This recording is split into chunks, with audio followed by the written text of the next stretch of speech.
Hello mga Mima! Welcome to my mini vlog! It's me, Mickey! So natakaroon diri kung unsaon pag gamit sa Mazo skincare set.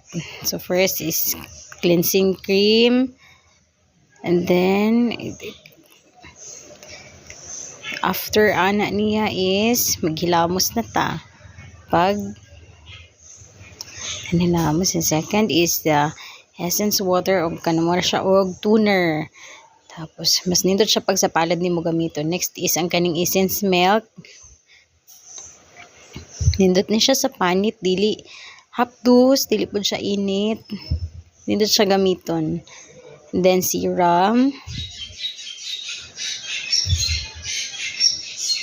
Then after that, cream.